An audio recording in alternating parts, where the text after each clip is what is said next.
Yeah, I know. I'm really late for dropping Lake Starter. Honestly, I wasn't sure if I'm gonna put out a video, but here we are.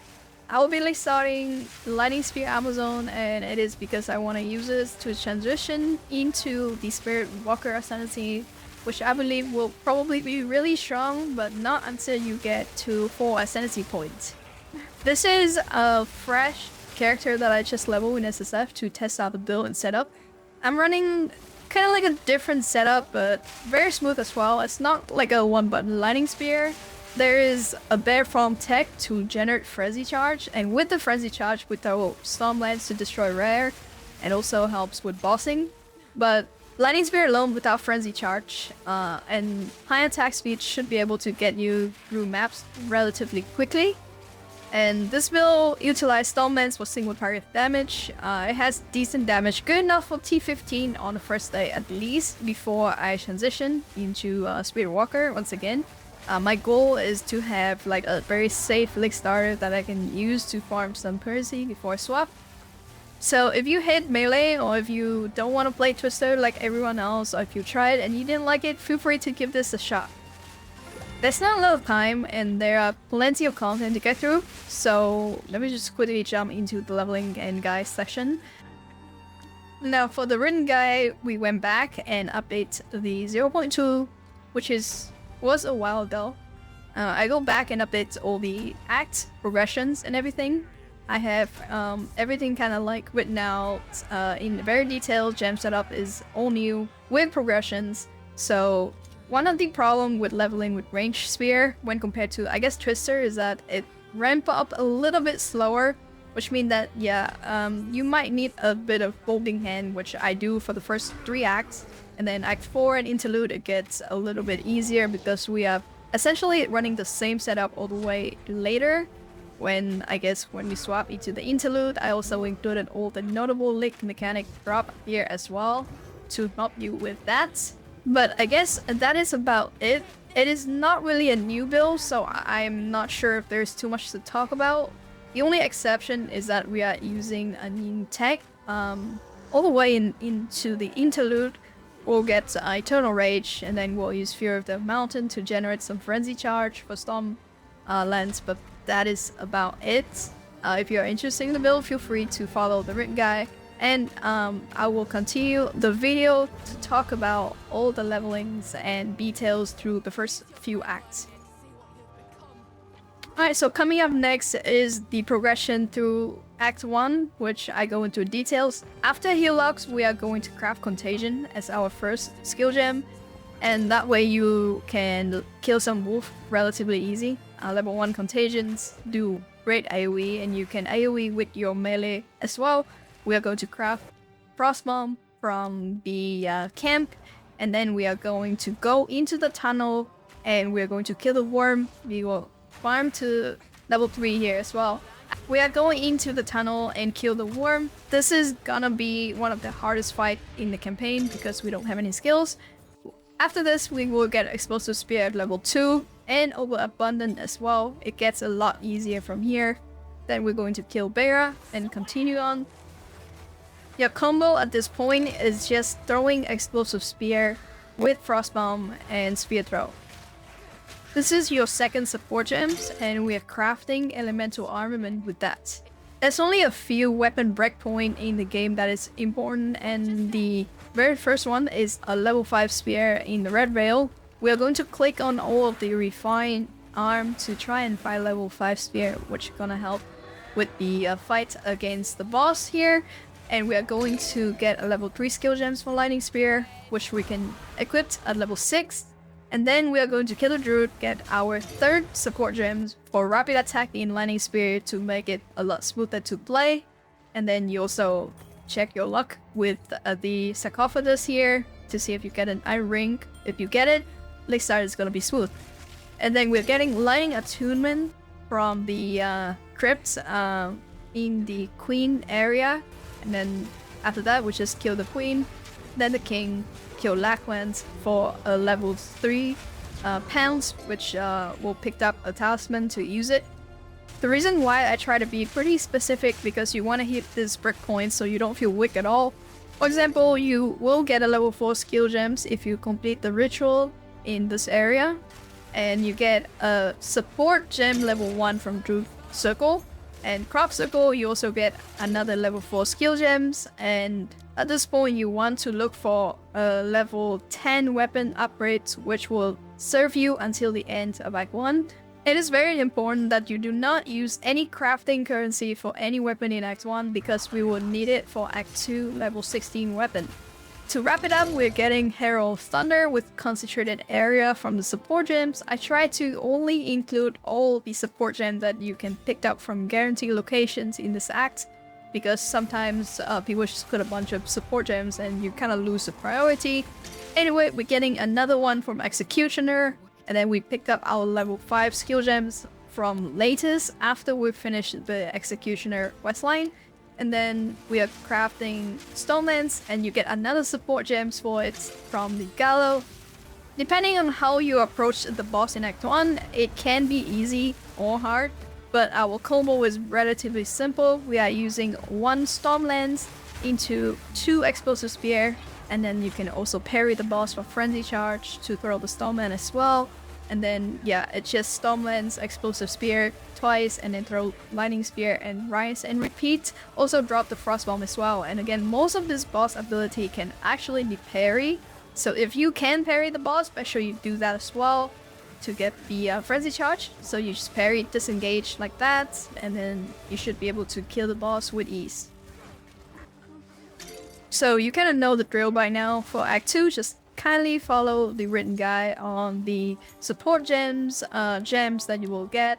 And yeah, for the very first support gems, level 2 that you get, you can get it right away when you arrive in Act 2. You want to get Short Fuse for Explosive Spear. It's gonna make your combo a lot easier, so you just throw down the Stormlands, 2 Explosive Spear, and it should explode almost right away for you to rinse and repeat that combo.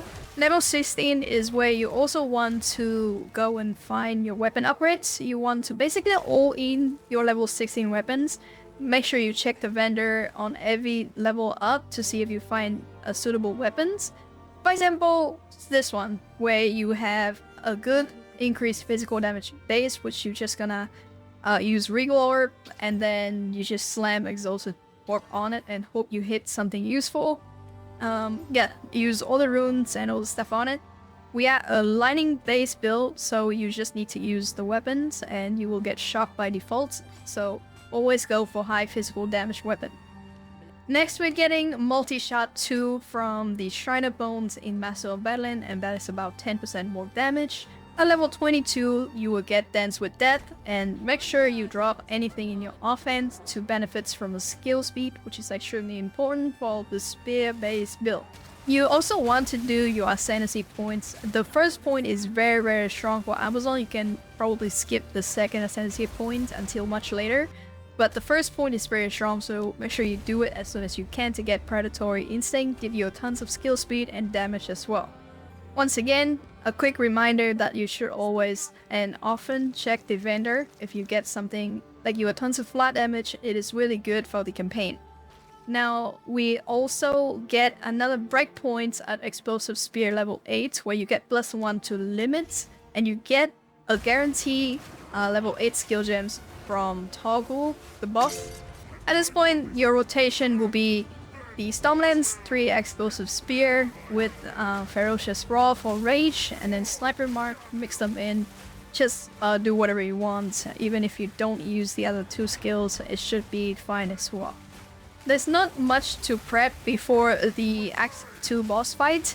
Make sure that at this point, if you don't have a level 16 weapon that is good enough, you can and look for an upgrades, but I would not really recommend it at this point because you can try to all in at level 33, so try to make do with what you can to finish the Act 2 boss fight. Act 3 is more or less following the same recipe, just follow the written guide on the support gems and skill gems. And for Venom Crypt, we are picking mana regens. Now you can pick Elemental Ailment Threshold if you are thinking long terms. But even then, mana regen just feels so comfy in the campaign and also probably in map as well. So I would recommend you to just pick mana regen at this point.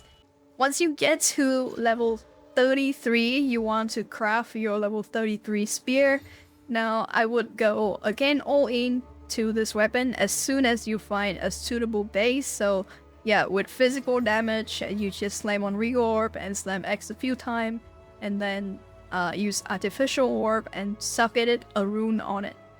As you can kind of see, Orb of Alchemy is also really strong, as it can fix a broken bull base gear.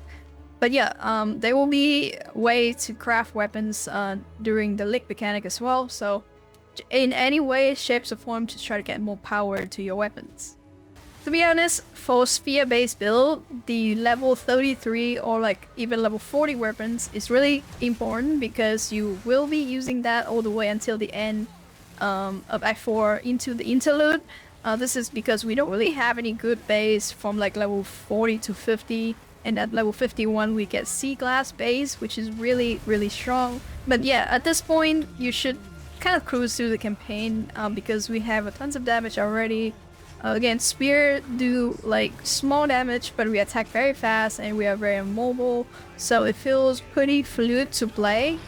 Act 4 is where you kind of continue to follow the momentum. There's a few things here, like for example, when you finish the quest line with Tullians, the boss gonna drop a bunch of liquids that you can use to anoint your amulets.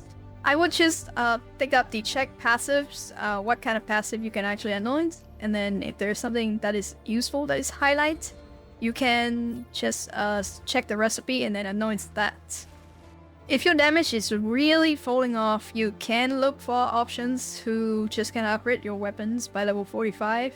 Try not to use Exalted Orb because you want to pick up a really good weapons by level 51. And yeah, Sea Glass base is where it's kind of at. And again, you can get lucky by slamming Alchemy Orb, so try to save all your currency to slam on a Sea Glass Spear base. And even if you don't hit something that is crazy good, it's still going to be pretty serviceable until the end of the Interlude. If nothing changed in Gatkanu, if you do the link mechanics, it's gonna give you a Greater Jeweler Orb, which is really strong, and that's why I want to call that out. Feel free to put it on either Lightning Spear or Stormlands, depending on what you prioritize. There's not going to be a lot of upgrades that you will find in the Interlude, so be on the lookout for Essence of Abrasions, which is something that adds flat damage to your weapons, and you can pair that with any weapons that have percentage of physical damage to give you a weapon upgrade. And for example, this weapon that I craft lasted me until the rest of the Interlude, all the way into early mapping. During the Interlude, you can choose the order of the Interlude that you visit. For example, this area have a pretty hard boss fight because he just like run around a lot, so your Stormlands usually just kind of miss, which is why you really want to pick this guy as the first boss that you go to in the Interlude. Next up, you want to go to Mount Kriya, as in this area is where you get your last spirit points, which is where you can swap over to the Eternal Rage set up for Frenzy Charge generations. This is a level 14 Spirit Gem, and it also requires you to have tons of strength. Swapping to Eternal Rage is quite simple. All you need is to tag the Keystone Resonance at level 58 and make sure you have enough strength. And then you can finally swap over to Eternal Rage. If you picked up any sort of spirit from your gear, at least 30, you can use this together with Herald of Thunder, which is gonna be great for the early game. Also, in the new patch, you have to activate Eternal Rage on both weapons, so no shenanigans there. We are also going to remove Ferocious Roar, and we're going to replace that with Fury of the Mountain, which is a level 9 plus skill gems. Just got a Brimo here, Fury of the Mountain, and then we're going to put 3 socket at least. Now, ideally at this point, you have 2 level 5 to tier 5 support gems, but if you only have 1, prioritize getting the Bramble Slam onto Fury of the Mountain.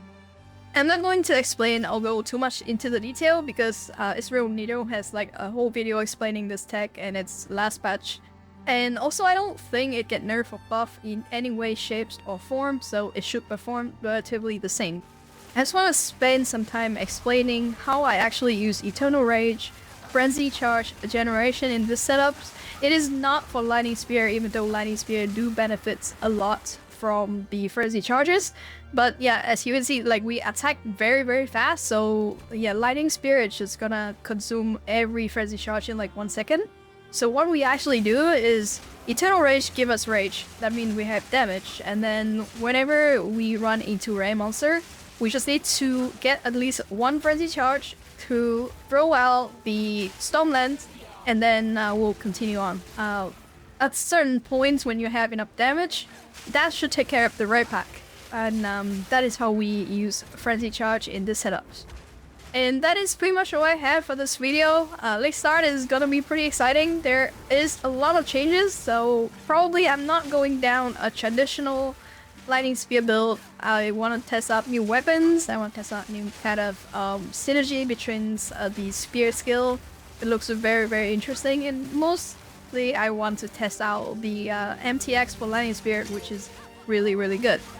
Anyway, yeah, sorry for like the very last minute guy. At least it is free. I'll have some time today to look at the .build file that you can import into the game, and if I made it in time, it's gonna be available in the written guide and also in the description of this video as well, so make sure you check it out. That's it. Thank you so much for watching, guys. Get some rest, and see you on the start. Thank you so much for watching.